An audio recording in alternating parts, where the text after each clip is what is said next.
यहाँ पे देखो ये एक सारणी बनी हुई है, इसमें क्रमांक दिए होंगे, लिटमस कागज, नीला लिटमस कागज, लाल लिटमस कागज, ठीक है। ऊपर सूचक के मूल रंग कौन कौन से, मूल रंग कौन से हैं, मतलब जो सूचक है उसका रंग कौन सा है। जैसे लिटमस पत्र है तो नीला लिटमस पत्र है, लिटमस पत्र दूसरा है तो वो कौन सा, लाल है, ठीक है। मैथिल ऑरेंज है तो मैथिल ऑरेंज का रंग कैसा होता है, नारंगी होता है। फिनोफ्थलीन है वो रंगहीन होता है, और मैथिल रेड जो है वो लाल रंग का होता है, ठीक है। अब हम इनको हम क्या करते हैं, अम्ल में भी डालते हैं और क्षार में भी डालते हैं, ठीक है। अम्ल और क्षार में डालने पर इसमें क्या क्या चेंजेस आते हैं वो हम यहाँ पे देखेंगे। अब यहाँ पे देखो लिटमस का पत्र जो है वो नीला लिटमस पत्र अम्ल में लाल हो जाता है और क्षार में वैसा का वैसा ही रहता है, ठीक है। उसी तरह से ये लाल लिटमस पत्र जो है वो अम्ल में तो लाल का लाल ही रहेगा, लेकिन क्षार में जाते ही वो कैसा हो जाएगा, नीला हो जाएगा, ठीक है। मैथिल ऑरेंज है उसका रंग नारंगी होता है, और अम्ल में डालेंगे तो गुलाबी हो जाता है, और क्षार में डालेंगे तो पीला हो जाता है, ठीक है। उसी तरह फिनोफ्थलीन है वो रंगहीन होती है, उसका कोई भी रंग नहीं होता, अम्ल में डालेंगे तो वो रंगहीन रहेगा, और अगर क्षार में डालेंगे तो वो कैसा हो जाएगा, गुलाबी हो जाएगा, ठीक है। फिर उसके बाद में आता है मैथिल रेड, रेड नाम से ही पता है कि वो लाल रंग का होता है, अम्ल में डालेंगे तो वो लाल होगा, और क्षार में डालेंगे उसको तो पीला हो जाएगा, ठीक है। तो इस तरह से हम इन सूचकों की सहायता से हम किसी भी यौगिक का ये बता सकते हैं, कोई भी सॉल्यूशन है तो उस सॉल्यूशन का हम ये बता सकते हैं कि वो अम्लीय प्रकृति का है या वो क्षारीय प्रकृति का है या फिर वो उदासीन है, ठीक है। जो मैंने अभी तुमको सारणी बताई है उस सारणी के अकॉर्डिंगली यहाँ पे देखो ये दो सॉल्यूशन दिए गए हैं, दो अलग अलग बीकर हैं, ठीक है। अब दो बीकर में क्या पड़ा हुआ है, तो अब यहाँ पे देखो, ये देखो ये नीला लिटमस पत्र जो है वो लाल हो जाता है, ये नीला लिटमस पत्र है, ये जब हमने इस सोल्यूशन में डाला तो क्या हो गया, लाल हो गया, मतलब ये कैसा है, अम्लीय है। और ये लाल लिटमस पत्र है, इसमें डालते ही ये कैसा हो गया, नीला हो गया, तो ये क्या हो गया, क्षारीय प्रकृति हो गई, ठीक है। नेक्स्ट स्लाइड में मैथिल ऑरेंज, अभी अभी तुमको मैंने सारणी में बताया, मैथिल ऑरेंज है उसका रंग ऑरेंज कलर का होता है, जब हम उसको एसिड में अम्ल में डालेंगे तो कैसा हो जाएगा, पिंक कलर हो जाएगा, ठीक है। और जब हम उसको क्षार में डालेंगे तो कैसा कलर हो जाएगा, येलो कलर, ठीक है। फिर नेक्स्ट आता है फिनोफ्थलीन, फिनोफ्थलीन जो है ये रंगहीन होता है, और जब हम इसको अम्ल में डालेंगे तो कैसा होगा, अम्ल में डालेंगे तो ये रंगीन दिखेगा, और अगर हमने इसको फिनोफ्थलीन सूचक को क्षार में डाला तो कैसा हो जाएगा, पिंक कलर आ जाएगा, ठीक है। फिर उसके बाद में आता है मैथिल रेड, ये रेड कलर का होता है, इसको जब हम अम्ल में डालेंगे तो लाल रंग आएगा, और क्षार में डालेंगे तो येलो कलर आएगा, ठीक है। तो इस तरह से अपने को पता चल जाता है कि कौन सा दिया गया जो सॉल्यूशन है वो अम्लीय प्रकृति का है या क्षारीय प्रकृति का। और अब तुम्हारे को ये मैंने स्लाइड दिखाई है तो तुम्हारे को इससे पता चल जाएगा कि कौन कौन सा कलर कैसे आता है।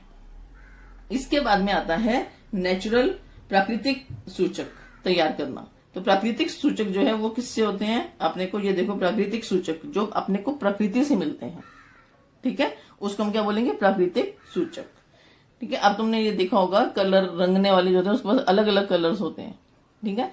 पहले केमिकल्स का इस्तेमाल कम किया जाता था, नेचुरल चीजों का इस्तेमाल ज्यादा किया जाता था किसी भी चीज को रंगने के लिए, ठीक है। तो नेचुरल जो या प्राकृतिक सूचक कौन कौन से, जैसे हल्दी है, ये बंद गोभी, ये अपनी पत्ता गोभी है जो डार्क कलर की आती है, फिर ये शलगम हो गया, ये हो गया ये अपना गुड़हल का फूल, ये सारे के सारे प्लांट्स जो हैं ये कैसे हैं, नेचुरल नेचुरल कलर्स, ठीक है, नेचुरल सूचक।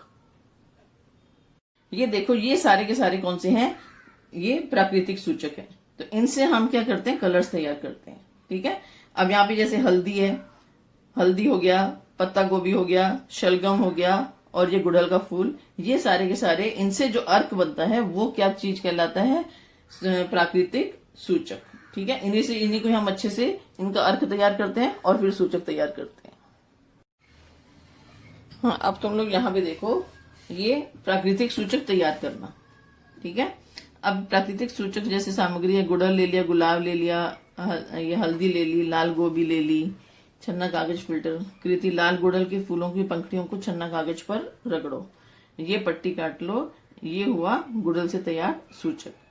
उसी प्रकार गुलाब की पंखुड़ियों से को सफेद छन्ना कागज पर रगड़ो और इस कागज की पट्टी को काट लो, ये बना गुलाब का गुलाब का सूचक, ठीक है, कागज के ऊपर सूचक बन जाएगा। उसी तरह से हल्दी चूर्ण लेके उसमें थोड़ा पानी डालो और उस पानी को हम छन्नी पेपर के ऊपर डाल देते हैं तो वो क्या बन जाएगा, हल्दी का। तो इस तरीके से ये जो है सूचक तैयार हो जाते हैं, ठीक है।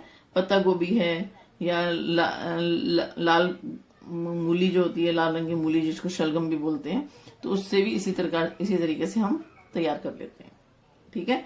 अब यहाँ पे ये सारणी दी हुई है बेटा, ये सारणी तुम अपने आप भरोगे, समझ के भरोगे अच्छे से, और फिर मुझे दिखाओगे कि ये सारणी हमने इस तरह से भरी है। अगर उसमें कुछ गलती होगी तो मैं तुम्हारा सुधार करूंगी, ठीक है।